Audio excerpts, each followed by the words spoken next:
नमस्कार, देख रहे हैं आप हरियाणा न्यूज स्पेशल एट 11 के साथ। मैं हूं रेणु कैलाश।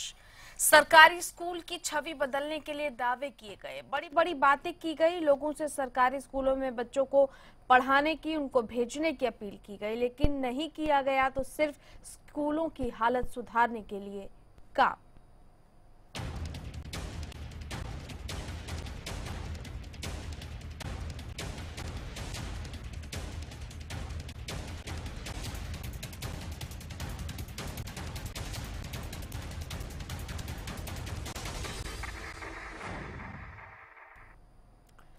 मॉनसून आया तो सरकारी स्कूल तालाब में तब्दील हो गए। स्कूल के मैदान में पानी भर गया, इमारत जर्जर होती चली गई, गंदगी का ढेर लग गया। ऐसे में इस स्कूल से डर लगने लगा है, न जाने कब कौन सा कोई हादसा हो जाए, कब कोई बीमारी लग जाए, कब गंदे पानी के तालाब में पैर फिसल जाए।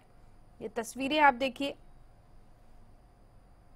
इस तालाब को पार करना बड़ी चुनौती है। कहने को तो ये बच्चों के खेलने का मैदान है, लेकिन यहाँ गंदा पानी भरा हुआ है।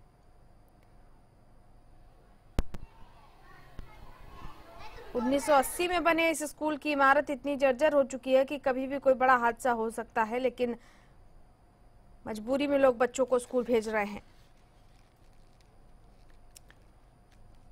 कुछ दिन पहले भी स्कूल में कक्षाएं न लगने की वजह से नाराज परिजनों ने स्कूल के गेट पर ताला लगा दिया था, लेकिन शिक्षा विभाग की नींद नहीं खुली।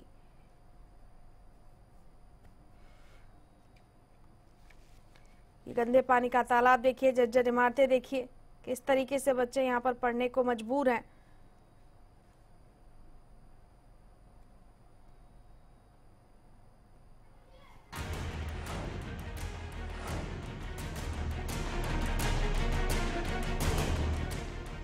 जरा गौर से देखिएगा, कोशिश करिएगा इस जगह से थोड़ा दूर रहें। ये गंदे पानी का तालाब, ये जर्जर इमारत और ये मासूम बच्चे।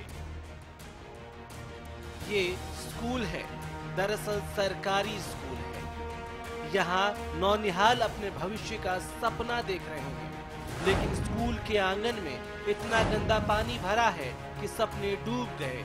बच्चे पढ़ाई का सपना तो छोड़िए साहब, इस तालाब को पार करना बड़ी चुनौती मान रहे हैं।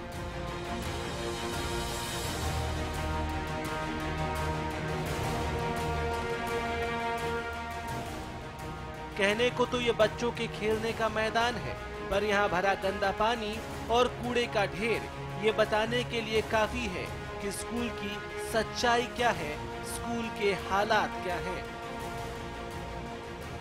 इस गंदे पानी के तालाब में मच्छर और बीमारियों का खतरा कितना होगा आप खुद ही समझ सकते हैं। स्कूल की सच्चाई यहीं खत्म नहीं होती। ये तस्वीरें भी जरा गौर से देखिएगा, हो सके तो जरा दिल को तसल्ली दीजिएगा। कैसे बच्चे इस गंदगी के किनारे बैठकर मिड डे मील का खाना खा रहे हैं। क्या करें साहब, भूख भी है और मजबूरी भी। जिन बर्तनों में बच्चे खाना खा रहे हैं वो थालियां सीवर और नालियों के जमा गंदे पानी में पड़े हुए हैं। आगे पानी भरा रहता है, इसलिए खेल नहीं पाते बच्चे। खेल नहीं पाते हैं। तो ये पानी कब से भरा हुआ है यहाँ पानी के? ये जब से बारिश हुई है तब से भरा है। स्कूल नया नहीं है, 1980 में बना था। इस स्कूल की इमारत जर्जर हो चुकी है, कभी भी कोई भी बड़ा हादसा हो सकता है। लेकिन मजबूरी में लोग बच्चों को स्कूल में भेज रहे हैं। कुछ दिन पहले भी स्कूल में कक्षाएं न लगने की वजह से गुस्साए परिजनों ने स्कूल के गेट पर ताला जड़ दिया था। बावजूद इसके शिक्षा विभाग की नींद नहीं खुली। बिल्डिंग यहाँ की जर्जर हो चुकी है और बिल्कुल स्कूल गड्ढे में जा चुका है और उसमें बरसात का पानी आए दिन भर जाता है, साथ में नालियों का पानी आता है। इसके लिए शासन प्रशासन सबसे कंप्लेंट दी हुई है, लेकिन कोई सुनवाई नहीं हुई। अभी स्कूल की स्थिति बहुत खराब है, पानी भरा हुआ है, कभी भी गिर सकता है, बच्चों को नुकसान हो जाएगा, किसी का बच्चा मरेगा, किसी का पब्लिक पे क्या बीतेगी। शिक्षा अधिकारियों से बात करने की कोशिश तो की हमने, लेकिन साहब कार्यालय के कमरों से गायब मिले।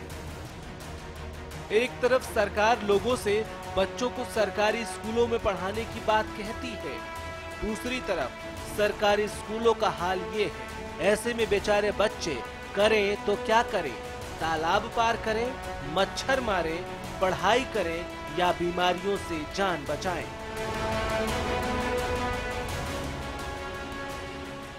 फरीदाबाद से अनिल राठी की रिपोर्ट, हरियाणा न्यूज।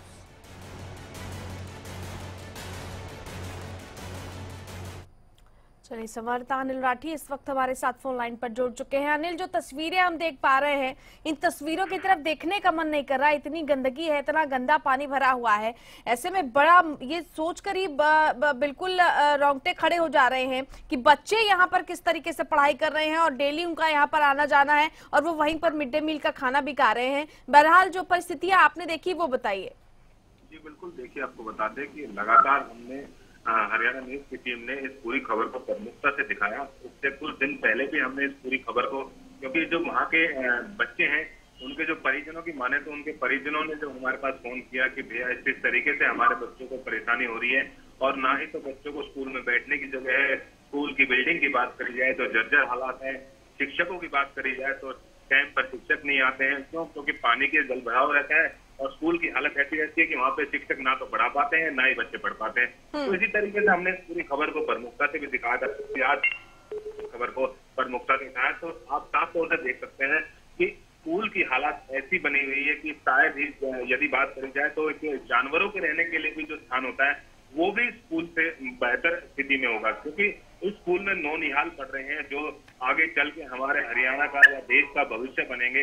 उन बच्चों का इस भविष्य स्कूल की शिक्षा पर टिका हुआ है पूरा। लेकिन जो शिक्षा के जो एक तरीके से विभाग के आला अधिकारी हैं वो इस पूरे मामले में किसी तरीके से मतलब कानों पे एक तरीके से जूझ जिसे कहते हैं वो नहीं रहेंगे किसी भी अधिकारी के। क्यों? लगातार उनको हमने इस पूरे मामले से अवगत करवाया, इस पूरे मामले की तस्वीर उनको हमने दिखाई कि इस तरीके से आपके इस इलाके में स्कूल है। हालांकि बीच में कुछ राजनेता जरूर इस पूरे मामले में इन्होंने थोड़ी सी हलचल दिखाई थी, लेकिन वो भी सिर्फ और सिर्फ 2 टैंकर उन्हें पे पानी खाली करने के लिए उन्होंने वहां पे भेज दिए। लेकिन हालात आज की डेट में बात करी जाए तो जब के पास बने हुए हैं। बिल्कुल भी किसी तरीके से भी स्कूल के अंदर बच्चों को ना बैठने की व्यवस्था है ना ही बच्चों को पढ़ने की व्यवस्था है। सारे तरीके से एक तरीके से मच्छरों का पूरा आतंक हुआ है। इसी के बीच में बच्चों को मिड डे मील का खाना आता है, वो इससे खाने को इसी जो गंदगी भरा माहौल है इसी में बैठ कर खाते हैं। चलिए अनिल, बहुत शुक्रिया आपका हमारे साथ जुड़ने के लिए। स्कूल के प्रिंसिपल महेंद्र कुमार हमारे साथ फोन लाइन पर जुड़ चुके हैं। महेंद्र जी, आवाज मिल रही है आपको?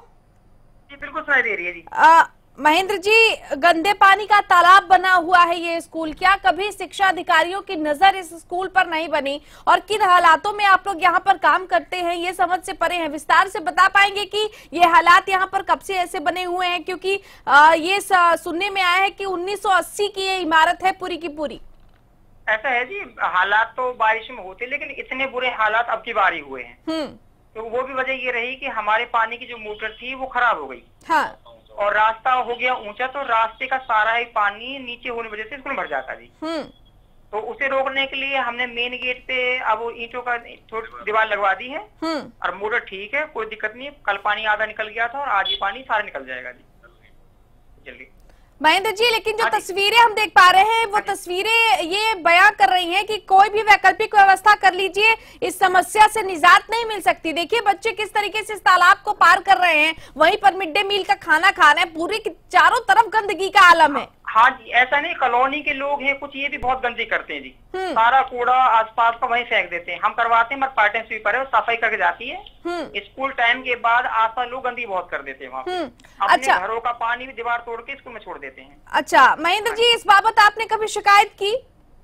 नहीं मैडम, इसे दिक्कत नहीं हुई ना कभी, आपकी बात दिक्कत हुई थी बस। नहीं तो इस बार दिक्कत है, तो इस बार शिकायत की गई है, जबकि यहाँ पर ताला भी जड़ा जा चुका है। जो परिजन है वो नाराज होकर तालाबंदी भी यहाँ पर कर चुके हैं, ये भी सुनने में आया है, परिजनों का कहना है।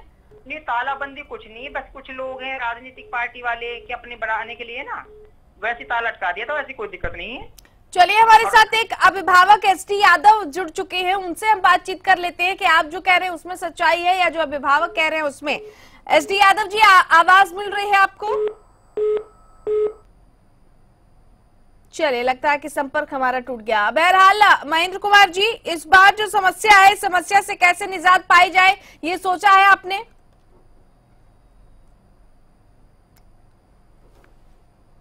चलिए, लगता है कि संपर्क हमारा टूट गया, लेकिन कह रहे हैं इस बार ही ज्यादा समस्या है, लेकिन ये समस्या इतनी विकराल है कि आप सालों साल तक इसे याद रखेंगे। जिस तरीके से देखिए कितनी गंदगी का आलम है, और कह रहे हैं कि एक दीवार बना दी गई है जिससे बच्चों को थोड़ी राहत मिल जाएगी, लेकिन देखिए कहाँ बच्चों को राहत मिलती हुई आपको दिखाई दे रही है। हालांकि महेंद्र कुमार जी ने भी फोन काट दिया और स्कूल की हालत को लेकर उन्होंने कहा कि अगल बगल के जो लोग हैं वो भी यहाँ पर अतिक्रमण कर देते हैं, कई बार गंदगी कर देते हैं, जिसकी वजह से काफी दिक्कतों का सामना करना पड़ता है। बहरहाल स्कूल में गंदे पानी का ये पूल पूरे तरीके से बन चुका है और आप देखिए इसी गंदगी में बच्चे मानो ये वैतरणी पार करने को मजबूर हैं।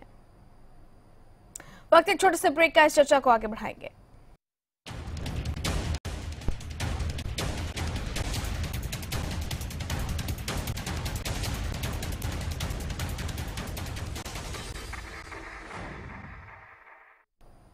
जी हाँ, ये सरकारी स्कूल है या स्विमिंग पूल आप देख सकते हैं, लेकिन ये कचरे का, गंदगी का स्विमिंग पूल है जिस पर हम लगातार चर्चा कर रहे हैं।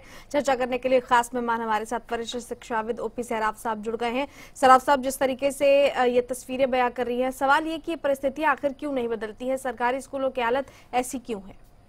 देखिए, सरकार पूरी तरह से जो हमारे ग्रामीण अंचल के स्कूल्स हैं उनको पूरी तरह से अपलिफ्ट करके और उसमें अच्छी शिक्षा, क्वालिटी एजुकेशन अगर करनी है तो उसको आरंभिक शिक्षा को ही ऊंचा उठाना होगा और उसमें सारी सुविधाएं देनी पड़ेंगी। बच्चों को ऐसे स्कूल जहां पर पानी के अंदर बच्चे बैठे हैं, जलमग्न स्कूल हुआ है, बैठने की व्यवस्था टीचर की नहीं है, कुर्सियां वहां तक नहीं है, तो ऐसी परिस्थितियों में तो ये केवल खाना पूर्ति की बात है। सरकार को गंभीर होना पड़ेगा और इसके लिए बजट भी रखना पड़ेगा और ये सीरियस होकर के ये समझना पड़ेगा कि उसके नागरिकों को उनको क्वालिटी एजुकेशन देनी है तो शिक्षा की तरफ पूरा ध्यान दे करके यहाँ की जन सुविधाएं जो स्कूल के लिए चाहिए उसी अनुसार जो है उसमें डेवलपमेंट लानी होगी, तभी कुछ हो सकेगा।